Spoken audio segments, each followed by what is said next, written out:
A weekly or fortnightly budget can help you get more for your money. You can plan for regular bills and debt repayments, make sure you have enough money for you and your family's needs, and avoid financial hardship and stress.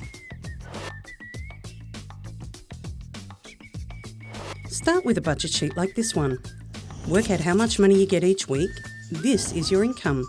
And then list the things you spend your money on each week. These are your expenses. Write down the money you spend on regular expenses like rent, food, electricity, and any other debt repayments or bills that you have. Next, include other expenses like clothes, entertainment, takeaway food, cigarettes, alcohol, and any other optional expenses. Now add up all your expenses and subtract them from your income. The aim of your budget is to make sure all your expenses and bills are paid and that there is a little money left over to save for unexpected bills or to start a savings plan. Here, the Michaels family are planning their weekly budget. I don't think we've got enough this week to cover everything. Might have to tighten our belts a bit. Yeah, well, I can see where we can save a bit of money already. Perhaps we can rent less DVDs. Or buy less takeaway food. Maybe you can cook. I'll give it a go. All right, let's both give it a go. There are lots of ways you can save money. When food shopping, only buy what you need, look for cheaper items, and buy in bulk where possible. You can reduce electricity bills by turning off lights and appliances that aren't being used. Get a prepaid mobile to avoid large bills, make fewer calls and keep calls as short as you can. Petrol and car repairs can cost a lot, so try not to use a car if you can walk or ride a bike. For longer journeys, carpooling and using public transport are cheaper options. Guess what? I've been going through the budget. We've already saved $100 this week. I know. If we stick to it, we'll be able to save enough money to go and visit the Rellos. What are you doing? I'm cutting back on costs. Ta-da! What is that? It's pizza. I made it myself. Do you want a piece? No, thanks. Not really that hungry. Oh.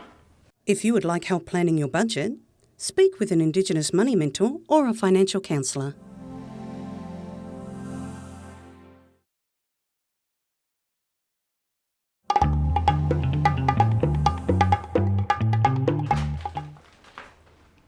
Have you seen our latest bank statement?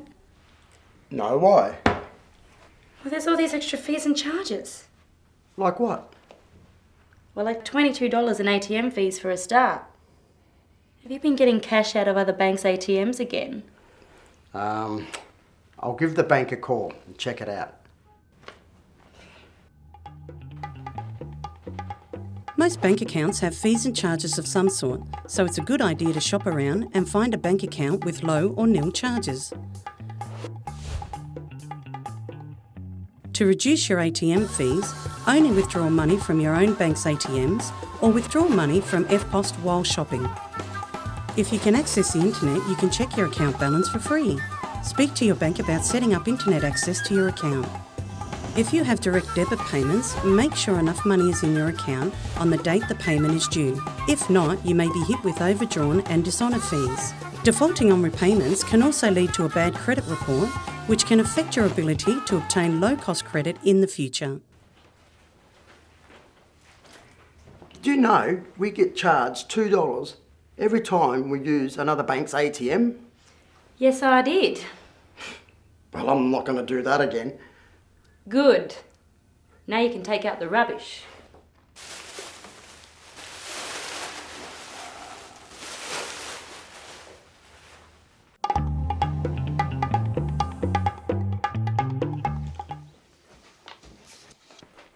Got the new statement here.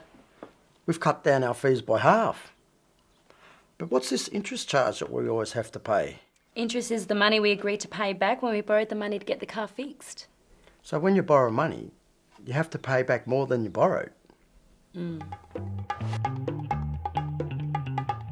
When you borrow money from a bank, credit union or other lender, this is known as getting credit. If you obtain credit, you have to pay the money back plus interest. Different lenders charge different interest rates. Payday lenders and credit cards have higher interest rates, while banks and credit unions have lower interest rates. Before signing up for credit, you should compare credit deals and lenders. Research how much interest you will have to pay, the total amount you will have to repay, and what the weekly or fortnightly repayments will be. If you are having trouble obtaining credit, you may have a bad credit rating. This is a report that holds any unpaid or late payment information. Lenders access this information before giving out credit. So we were able to get a low interest rate loan because we had good credit rating. Yeah, well, I shopped around and found one we could afford the repayments on. They checked out our credit history and said okay. I knew you were more than just a pretty face. Get out. To obtain a copy of your credit report, contact Vida Advantage on 1300 921 621 or visit their website. For more information on banking, services and credit, speak with an Indigenous money mentor or a financial counsellor.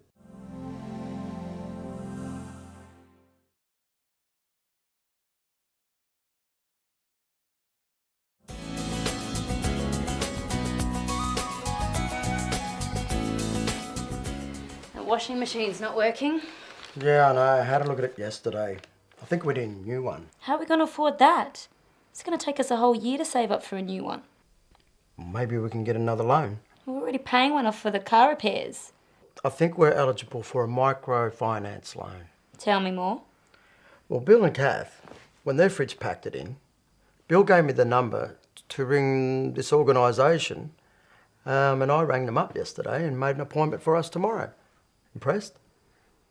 We'll see. We'll have to have a talk to them, make sure we can afford it first. Developed by Good Shepherd Youth and Family Service and available through approved community organisations, no interest loans or nils of up to $2,000 are available for people living on low incomes. These loans are primarily for buying essential household goods and furniture. Step-up loans are a safe, low-interest loan for between $800 and $3,000 for people living on low incomes. As with nils, step-up loans can be used to buy essential household goods as well as important personal services like medical expenses. Developed by Good Shepherd Youth and Family Service and NAB, a step-up loan is a great way to obtain an entry into the mainstream credit system. ADSA is a matched savings account scheme set up by NAB and is available to people who have successfully repaid a nils or step-up loan. ADSA accounts offer a $300 to $500 one-off matching of savings for people who have saved at least $300 over a 12-month period. How good's this new washing machine? Yeah, it's deadly. And no interest. Lucky I heard about those microfinance loans, eh? Yeah, lucky, eh? Now you can do all the washing. What? Yeah, look, it comes with instructions. What? For more information, speak with an Indigenous money mentor, an approved community organisation, or visit the Good Shepherd Youth and Family Service website.